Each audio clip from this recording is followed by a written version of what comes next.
at this point, like looking back at your career, is there any style of publication that you would actually go back to?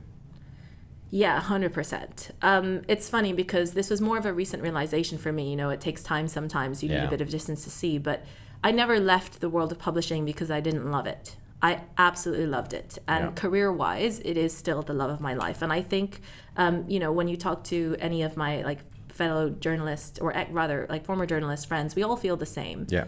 A friend of mine recently described it as the great love of our life work-wise. And that is the way we feel, because it's telling great stories, and I loved it. I absolutely loved working in magazines. And ever since I was really little, my sister and I had even once started this publication. It was called Decadius.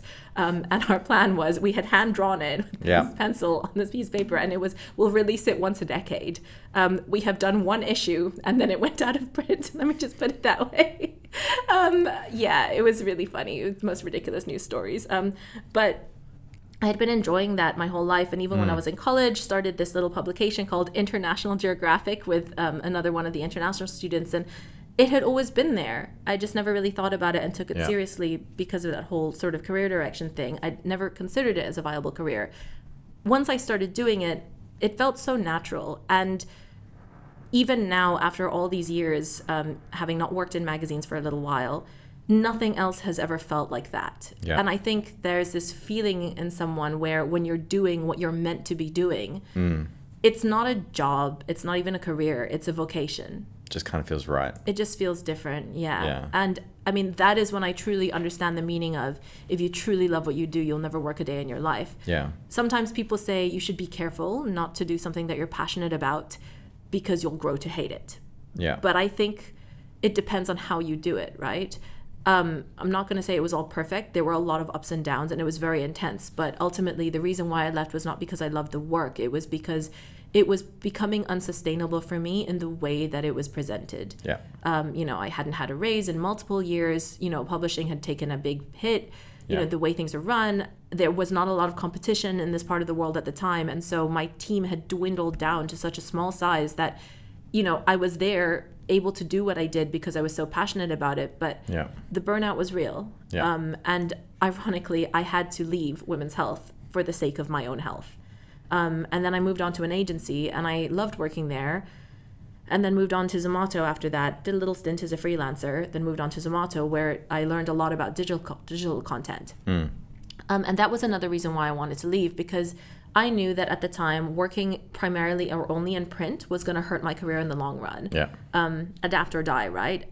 You can't be afraid of the change that's coming if it's inevitable. The best thing to do is learn how to use it in a way that works for you. And so got all that experience in digital.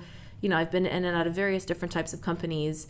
I'm super grateful for everything that I've done. I don't think I would go back and change it at all, because it's helped me move leaps and bounds in my career. I did what I wanted to do, which was diversify, learn all these different things. Now I know how to write from every different side of it. I've learned so much about comms, how it ties into marketing and everything like that. It's great. But I feel like I've learned quite a lot now, and I'm finally at a stage of my life and my career where I think I'll always be learning, but I would love to go back and return to that first love with all of the things that I know now. The context, in answer to your original question before my long spiel, is that it would have to be either a lifestyle magazine, so whether it's an F&B or a travel or a wellness magazine or whatever it might be, something that covers different aspects of lifestyle, not super niche, because I would want it to be a consumer aspect, but ultimately quality. That is the bottom line for me. I would want to work for the kind of publication, especially nowadays where people are pumping out content left, right, and center. I want to work for the kind of publication that offers real stories for people to get stuck into and read, because while a lot of people say no one reads anymore, everyone's got a 3-second attention span, I don't believe that's always the case. There are still people out there who like to sit down and actually read something real that's maybe not released as frequently, but offers like quality stories and goes a little more in depth and is beautifully written. And that is what I'd love to do. Do you think that type of publication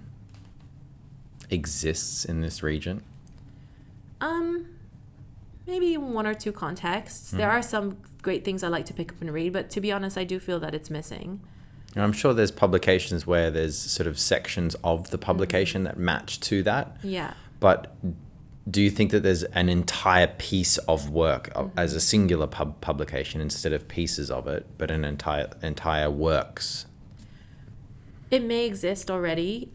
If it does, it will be a niche publication that will go out to a select set of people, which I am personally not aware of because I'm not in that receiving set. But it will be very catered to those interests, and I think that's the way publishing probably is going to go now. Be a little more niche.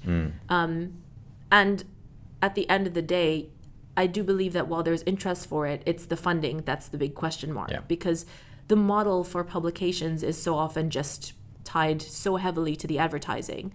And nowadays, with everyone trying to get a piece of the pie with so many different types of media, it is quite challenging to find that. So perhaps in the context of being sponsored by a company that values that as part of their brand marketing, I think that's how it could survive. Okay. But, as something that's there to generate revenue through purely advertising, I think that's possibly why it hasn't been done. Yeah. Or at least not on a great scale.